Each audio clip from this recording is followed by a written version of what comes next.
Thank you, Chairman Durbin. Thank you, Attorney General Garland, for your leadership of the department and for testifying here today. I appreciate all you're doing to restore to your restore to your office its critical role in our constitutional order. Violent crime is a concern many members of both parties have raised today in this oversight hearing.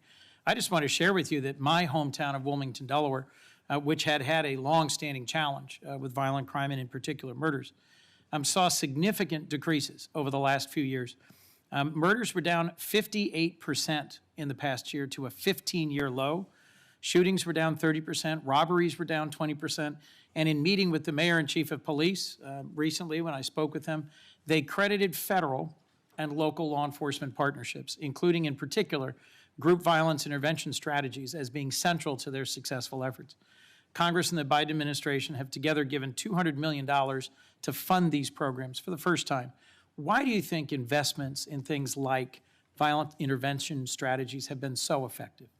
Yeah, so I appreciate your asking that. I was just in St. Louis and East St. Louis to look into the way in which these violence intervention strategies have been effective.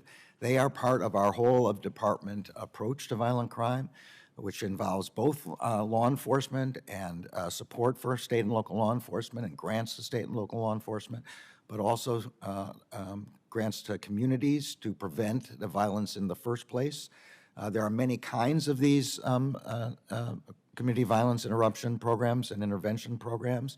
They generally rely on having credible messengers of people who the community trusts for any number of variety of reasons, who go into the community, try to explain to the community that the police are on their side, that they need to be witnesses, be supportive, and to develop trust between law enforcement and the communities. That's the bottom line of all this. That's certainly what we've seen in Wilmington, and frankly, our chief of police just went to St. Louis to be their new chief of police, and I wish him well. I co-lead the Law Enforcement Caucus with Senator Cornyn of Texas. One of the things we've recently been talking about is the NICS Denial Notification Act, which Senator Cornyn and I led last year. The president signed into law. It requires federal law enforcement to notify state and local authorities when someone fails a background check, when they lie and try to buy a gun. It's been in place since September, and we've already seen 44,000 denial notifications go to local law enforcement. Can you just speak briefly to the value of this information for local law enforcement to prevent dangerous individuals from being able to acquire weapons? Right. Well, this particular example is really the nub here. Somebody who is not lawfully allowed to get a gun, who goes to try to get one anyway, I'd say there's a higher probability that person wants to do something nefarious with that gun. And now, thanks to this legislation, the state and local police will know about that and will be able to investigate to determine what it was that person was about to do with an unlawful weapon. It's something that the sheriffs and the local chiefs in Delaware have been very excited about, and I look forward to working with you to make sure that it's fully and promptly implemented. I'm chairing the Intellectual Property Subcommittee of this committee in this Congress, and as you know, I'm very concerned about the threat of foreign nations to our innovation and our intellectual property. I think it's important that our response to this is coordinated across the whole government. So I was glad to learn about your collaboration with the Department of Commerce, in particular on the Disruptive Technology Strike Force.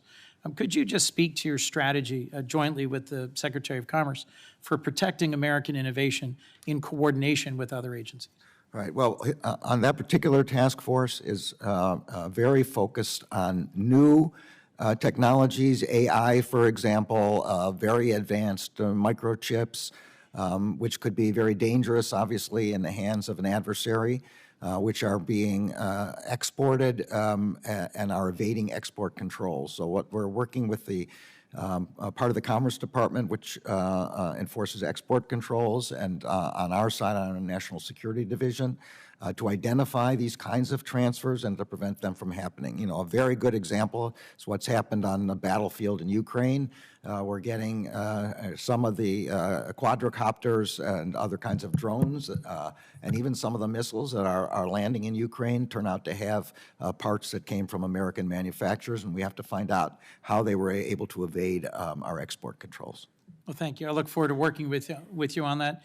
and to strengthening our protections for copyright violation, patent, trademark, trade secret violation. I've led with Senator Wicker now for some time a bipartisan bill to address the counterproductive practice of debt-based driver's license suspensions.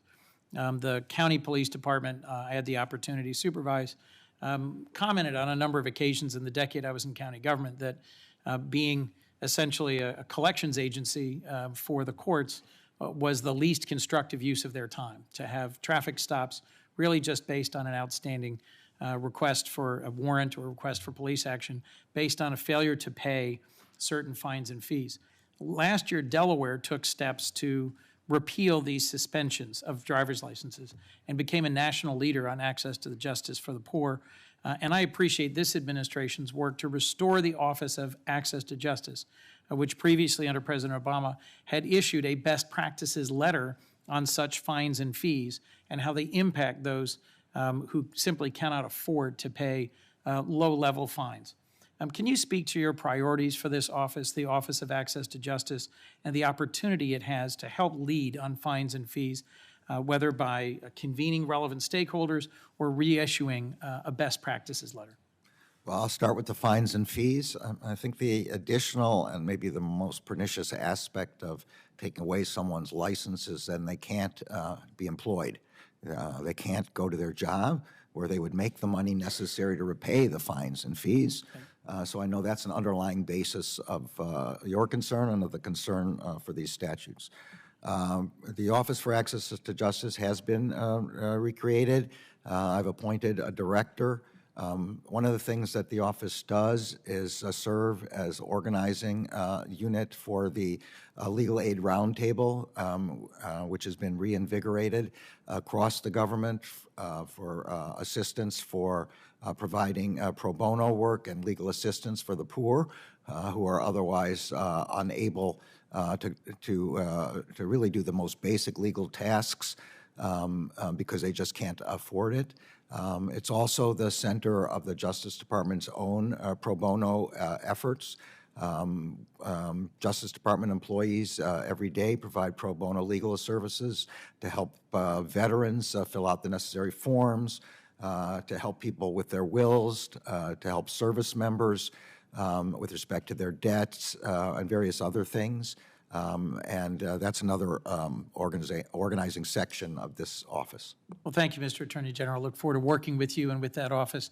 We were just one vote shy of getting this bill into law at the end of last year, and I look forward to partnering with you on finding ways to reduce these driver's license suspensions and debt and fee issues. Thank you, Mr. Chairman. Thanks, Senator Coons. Senator Cotton.